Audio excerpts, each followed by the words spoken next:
Hello student, today we start exercise 2.2 10th class question first question में क्या given होगा, आपको कोई भी पोलिनोमियल गिवन होगी, quadratic polynomial, for example ax² plus bx plus c, ये आपकी कोई भी क्या है क्वाड्रेटिक पोलिनोमियल है। इसमें आपको रिलेशन निकालना है, relation between zero and coefficient. अब जीरो क्या होता है, इसमें जो भी x की वैल्यू आएगी उसी को हम जीरो बोलते हैं। जो भी यहाँ पे x की जो भी वैल्यू आएगी उसको हम क्या बोलते हैं, जीरो पोलिनोमियल। कोफिशिएंट क्या होता है, जैसे x² का कोफिशिएंट a है, x का कोफिशिएंट b है और ये आपकी कांस्टेंट टर्म है, तो आपको इनके बीच में रिलेशन निकालना है। अब आपका सम ऑफ जीरो क्या होता है, अगर x की जो भी दो वैल्यू आएंगी, जितनी पावर होती है उतनी ही x की वैल्यू आती है। जितनी क्वाड्रेटिक इक्वेशन में जितनी डिग्री होगी, क्वाड्रेटिक पोलिनोमियल में 2 डिग्री होती है, तो इसमें क्या आएगी आपकी 2 डिग्री होती है, तो आपकी 2x की वैल्यू आएगी। अब उसमें क्या होगा आपका सम ऑफ जीरो, ये क्या होता है आपका x का कोफिशिएंट जो x के आगे होता है, x के आगे क्या है b, माइनस b, जो भी x के आगे उसके साथ विद माइनस साइन, डिवाइड में x² का कोफिशिएंट जो x² के आगे क्या गिवन है a, तो माइनस b अपॉन v। ये तो होगा आपका सम ऑफ जीरो। नेक्स्ट आपकी प्रोडक्ट ऑफ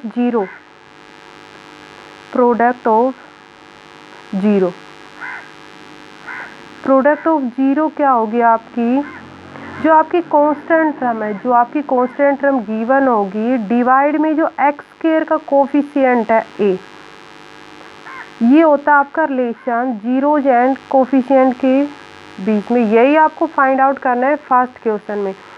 अब सबसे पहले x की वैल्यू आपने 9th क्लास में सीखी है, दोबारा फिर से देख ले x की वैल्यू कैसे फाइंड आउट करते हैं। आपको कोई भी पोलिनोमियल गिवन है x² माइनस 2x माइनस 8, ये आपके फर्स्ट क्वेश्चन का फर्स्ट पार्ट है। आपको क्या करना है, इसमें सबसे पहले x की वैल्यू फाइंड आउट करनी है। अब x की वैल्यू कैसे फाइंड आउट करनी है, उसके लिए आप देखोगे जो फर्स्ट टर्म है और जो x के वाले लास्ट टर्म है, इन दोनों की जो मल्टीप्लाई होगी, इसके आगे जो भी कोफिशिएंट होगा, कुछ नहीं है तो 1 होगा, इन दोनों की जो मल्टीप्लाई कितनी आएगी -8, और जो x के बीच की जो टर्म होगी, x वाली जो टर्म होगी उसका कोफिशिएंट। आपको कोई भी ऐसे दो नंबर फाइंड आउट करने हैं जिसकी प्रोडक्ट करे तो -8 आए और जिसका सम करे तो -2 आए। अब ऐसे कौन कौन से दो नंबर हो सकते हैं, 2 एंड -4, 2 और -4।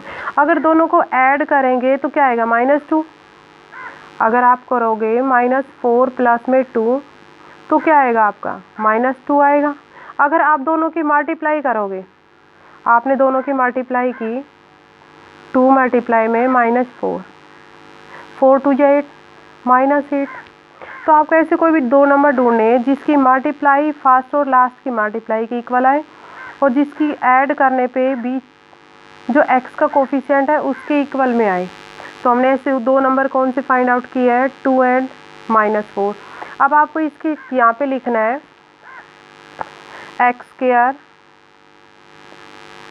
First and last term same रहेगी, बीच की जो टर्म होगी, जो मिडल टर्म होगी, उसकी जगह पे आपने ये दोनों लिखने हैं, +2x और -4x -8। क्या करना आपको, फर्स्ट टर्म सेम रहेगी, आपकी लास्ट टर्म सेम रहेगी, जो आपकी मिडल टर्म है, जो आपकी बीच की टर्म है, उसकी जगह पे आपको लिखना है, जो आपने दो नंबर फाइंड आउट करने हैं उनको लिखना है, जो यहाँ पे x है y है, जो भी गिवन होगा उसके साथ में।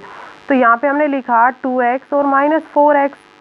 अब उसके बाद क्या करना है, इन दोनों में से आपको कॉमन लेना है। इन दोनों में से क्या कॉमन आ रहा है, x को हमने कॉमन लिया, यहाँ पे क्या बच गया x, एक x तो बाहर आ गया, यहाँ पे 2x थे तो एक x बच गया, प्लस में यहाँ से x बाहर आ गया तो यहाँ पे आपका 2 बच गया।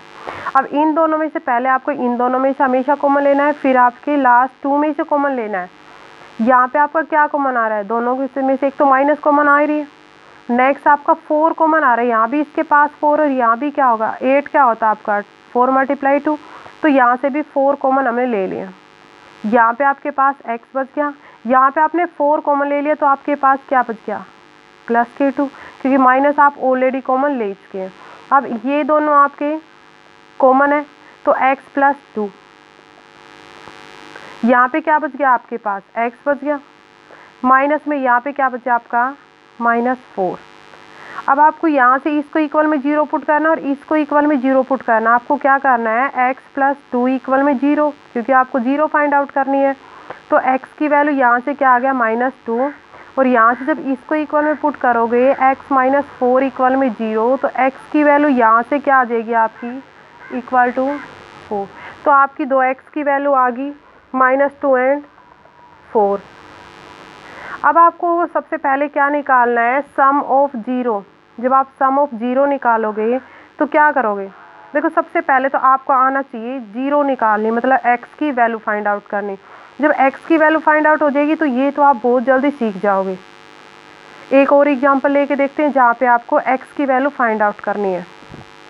नेक्स्ट एग्जांपल लिया हमने, इसी का सेकंड एग्जांपल लेते हैं, 4s² माइनस में 4s + 1। यहाँ से अब आपको क्या करना है, 0, सबसे पहले आपको s की वैल्यू फाइंड आउट करनी है। जो भी s की वैल्यू होगी वही क्या होगी, इसमें 0 होगी। तो उसके लिए फिर से वही करोगे, आपको ऐसा नंबर ढूंढना है जो इनकी मल्टीप्लाई के इक्वल, जिसकी मल्टीप्लाई आए, इन दोनों की मल्टीप्लाई क्या होगी 4। ऐसा कोई भी नंबर जिसकी मल्टीप्लाई तो आपकी 4 आए और जिसको ऐड करो तो आप -4 आए। तो ऐसे कौन से दो नंबर हो गए जिसको ऐड करोगे तो आपका -4 आएगा और मल्टीप्लाई करोगे तो 4 आएगा। तो ऐसे नंबर आपके होंगे -2 और -2। अगर -2 और -2 को ऐड करोगे तो -4, और अगर -2 मल्टीप्लाई में -2 दोनों की मल्टीप्लाई करोगे तो क्या आएगा 2 2 जा 4, प्लस के और माइनस माइनस क्या हो जाएगा आपका +4। तो आपने ऐसे दो नंबर फाइंड आउट कर लिए जिसको ऐड करेंगे तो -4 आएगा और जिसको मल्टीप्लाई करेंगे तो आपका +4 आएगा। अब रख दो यहाँ पे, फर्स्ट एंड लास्ट टर्म आपको सेम रखनी है, 4s² + 1। बीच में आपको क्या रखना है, इसकी जगह पे ये दोनों वैल्यू लिखनी है जो आपने फाइंड आउट करनी है, -2 और -2। तो यहाँ पे हो गया -2s -2s। उसके बाद वही पहले 2 में से कॉमन लेना है, लास्ट के 2 में से कॉमन लेना है। अब फर्स्ट 2 में से क्या कॉमन आ रहा है, 2 दोनों के पास है तो हमने यहाँ से क्या लिया 2 कॉमन ले लिया। s भी दोनों के पास है, s को कॉमन ले लिया। यहाँ पे क्या बच गया, 4 को क्या लिख सकते हैं आप 2 × 2। अब इसमें से एक 2 कॉमन बाहर आ गया तो इसके पास एक तो 2 बच गया। s आपने कॉमन ले दिया, 2s से s² था तो एक s बच गया माइनस में। यहाँ पे आपने 2s कॉमन ले दिया तो आपके पास क्या बच गया, 2s तो पूरा ही कॉमन आ गया, तो यहाँ पे क्या बचेगा 1 बचेगा। अब इन दोनों में से कॉमन लेना है। आपको हमेशा क्या करना है, जो पहली ब्रैकेट में है जो लास्ट ब्रैकेट में है वो हमेशा आपका सेम होना चाहिए। तो उसके लिए क्या करना होगा आपको, अगर हम यहाँ से इसके पास तो क्या है माइनस का है और ये प्लस का, लेकिन यहाँ पे आपका हमारा ये प्लस का और ये माइनस का, तो दोनों में से सबसे पहले कुछ भी कॉमन नहीं आए तो 1 तो कॉमन आपको लेना है। अगर कुछ भी कॉमन नहीं है तो 1 हमने कॉमन लिया। अगर हम प्लस का लेंगे तो इसके साथ मैच नहीं होगा, तो हमने क्या किया -1 कॉमन लिया। तो यहाँ पे क्या बच गया आपका 2s, क्योंकि माइनस तो बाहर आ गई तो ये तो प्लस का ही बचेगा, और यहाँ पे माइनस कॉमन है तो यहाँ पे क्या बच जाएगा -1। क्योंकि जब अगर आप -1 की मल्टीप्लाई अंदर दोबारा से करके देखोगे तो -1 किसके साथ करोगे तो क्या होगा -2s। अगर इसकी मल्टीप्लाई आपने इसके साथ किया तो माइनस माइनस +1। यहाँ से आपने ये कॉमन ले दिया 2s - 1, और यहाँ ये दोनों में था ये कॉमन ले दिया तो यहाँ पे क्या बचा आपके पास 2s, माइनस में यहाँ पे क्या बचा 1। तो ये आपके फैक्टर हो गए। अब क्या करोगे, इसको इक्वल में 0 पुट करोगे, 0 के इक्वल पुट कर देंगे इसको। यहाँ से अगर आप इसको इक्वल में 0 पुट करोगे, आपके फैक्टर क्या क्या है यहाँ पे 2s - 1, सेकेंड फैक्टर वो भी क्या है 2s - 1। पहले इसको इक्वल में 0 पुट करोगे, 2s - 1 इक्वल में 0, 1 उधर जाके ऐड हो जाएगा, 2s इक्वल में 1, और 2 इधर आके डिवाइड, क्योंकि हमें तो सिर्फ s की वैल्यू चाहिए तो s की वैल्यू क्या आ जाएगी 1/2। सेम यहाँ से जब इसको इक्वल में 0 पुट करोगे 2s माइनस 1 इक्वल में 0 पुट किया तो यहाँ से भी क्या हो गया 2s इक्वल में 1, 2 इधर जाके डिवाइड, क्योंकि जो यहाँ मल्टीप्लाई होता है वो उधर जाके साइन से डिवाइड हो जाता है, तो s की वैल्यू क्या आ गई 1/2। तो सबसे पहले हमें सीखना है कि हमें 0 कैसे फाइंड आउट करनी है, वैल्यू कैसे फाइंड आउट करनी है, उसी के बाद हम रिलेशन निकाल पाएंगे। अब आते हैं एक्सरसाइज 2.2 पे।